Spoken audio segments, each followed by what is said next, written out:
ಒಕ್ಕಲಿಗರ ಪ್ರಾಬಲ್ಯ ಇರುವಂತ ಕ್ಷೇತ್ರಗಳಿಗೆ ಸ್ವತಃ ಇದೀಗ ಎಸ್.ಎಂ. ಕೃಷ್ಣ ಅವರು ಹೋಗಿ ಪ್ರಚಾರವನ್ನ ಮಾಡ್ತಾರೆ ಅನ್ನೋದಕ್ಕೆ ಸಂಬಂಧಪಟ್ಟಂತಹ ಬ್ರೇಕಿಂಗ್ ನ್ಯೂಸ್ ನಮಗೆ ಸಿಗ್ತಾ ಇದೆ. ಒಕ್ಕಲಿಗ ಪ್ರಾಬಲ್ಯ ಕ್ಷೇತ್ರಗಳಲ್ಲಿ ಎಸ್.ಎಂ. ಕೃಷ್ಣ ಅವರು ಪ್ರಚಾರವನ್ನ ಮಾಡ್ತಾರೆ. ಈತ ಗೌಡರ ವಿರುದ್ಧ ಎಸ್.ಎಂ. ಕೃಷ್ಣ ಅಸ್ತ್ರವನ್ನ ಬಳಕೆ ಮಾಡೋದಕ್ಕೆ ಬಿಜೆಪಿಗರು ನಿರ್ಧಾರವನ್ನ ಮಾಡ್ತಿದ್ದಾರೆ. ಯಾಕಂತ ಹೇಳಿದ್ರೆ ಒಕ್ಕಲಿಗರು ಅಂತ ಅಂದಾಗ ದೇವೇಗೌಡರು ನೆನಪಾಗ್ತಾರೆ. ಆದ್ರೆ ಇಲ್ಲಿ ಎಸ್.ಎಂ. ಕೃಷ್ಣ ಕೂಡ ಒಕ್ಕಲಿಗರು. ಈ ನಿಟ್ಟಿನಲ್ಲಿ ಇದೀಗ ಎಲ್ಲೆಲ್ಲಿ ಒಕ್ಕಲಿಗರು ಇದ್ದಾರೋ ಅಲ್ಲೆಲ್ಲವೂ ಕೂಡ ಸ್ವತಃ ಎಸ್.ಎಂ. ಕೃಷ್ಣ ಅವರು ಹೋಗಿ ಪ್ರಚಾರವನ್ನ ಮಾಡ್ತಾರೆ ಅನ್ನೋದು ಈಗ ಸಿಗ್ತಾ ಇರುವಂತ ಮಾಹಿತಿ. ವ್ಯಕ್ತಿಗಳು ಅಷ್ಟು ಮುಖ್ಯ ಆಗುವುದಿಲ್ಲ. ಭಾರತೀಯ ಜನತಾ ಪಾರ್ಟಿ ಯಾವ ಸಿದ್ಧಾಂತಗಳಿಗೆ ಕಟಿಬದ್ಧವಾಗಿದೆ ಆ ಸಿದ್ಧಾಂತಗಳ ಆಧಾರದ ಮೇಲೆ ನಾವು ನಮ್ಮ ಮತಗಳನ್ನು ನಾವು ಕೇಳ್ತೇವೆ. ಅದರಲ್ಲಿ ಹಿಂದೆ ಬೆಂಗಳೂರಿನ ಪುರೋಭಿವೃದ್ಧಿಗೆ ಯಾರ್ಯಾರು ಏನೇನು ಕೈಂಕರ್ಯವನ್ನು ಮಾಡಿದ್ದಾರೆ ಅಂತಕ್ಕಂಥದ್ದು ಸ್ವಾಭಾವಿಕವಾಗಿ ಜನಗಳ ಮನಸ್ಸಿನಲ್ಲಿ ಎದ್ದು ಕಾಣ್ತದೆ. ಆ ಕಾರಣ ನಾವು ಸಿದ್ಧಾಂತದ ಆಧಾರದ ಮೇಲೆ, ವ್ಯಕ್ತಿಗತ ಆಧಾರದ ಮೇಲಲ್ಲ, ಸಿದ್ಧಾಂತದ ಆಧಾರದ ಮೇಲೆ.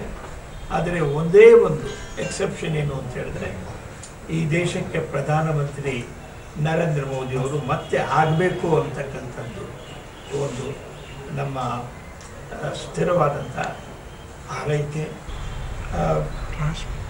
ಬೆಂಗಳೂರಿನ ಕ್ಷೇತ್ರ 3 ಕ್ಷೇತ್ರಗಳಲ್ಲಿ ಕೂಡ ಸಾಧಾರಣವಾಗಿ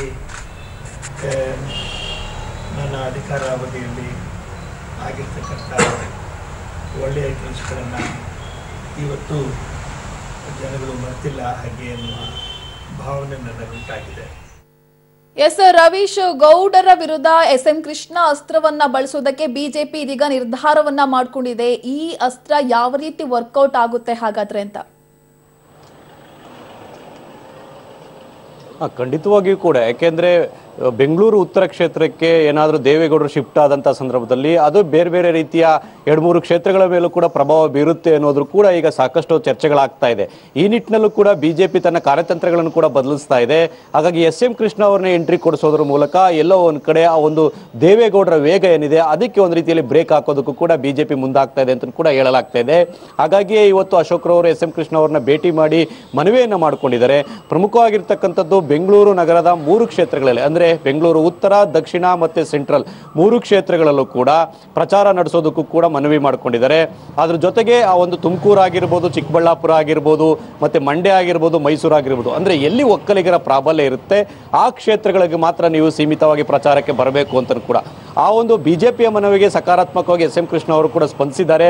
ಅದ್ರ ಜೊತೆಗೆ ಮಾಧ್ಯಮಗಳ ಮುಂದೆ ಮಾತನಾಡಿದಂಥ ಎಸ್.ಎಂ. ಕೃಷ್ಣ ಅವರು ಮತ್ತೊಮ್ಮೆ ಮೋದಿ ಪ್ರಧಾನಿ ಆಗಬೇಕು, ಈ ನಿಟ್ಟಿನಲ್ಲಿ ನಾನು ಕೂಡ ಪ್ರಚಾರದಲ್ಲಿ ಭಾಗವಹಿಸ್ತೇನೆ ಅಂತ ಕೂಡ ಹೇಳಿದ್ದಾರೆ. ಅದ್ರ ಜೊತೆಗೆ ಸೂಕ್ಷ್ಮವಾಗಿ ದೇವೇಗೌಡರಿಗೆ ಒಂದು ರೀತಿಯಲ್ಲಿ ಚಾಟೆಯನ್ನು ಕೂಡ ಬೀಸಿದ್ದಾರೆ ಈ ಸಂದರ್ಭದಲ್ಲಿ.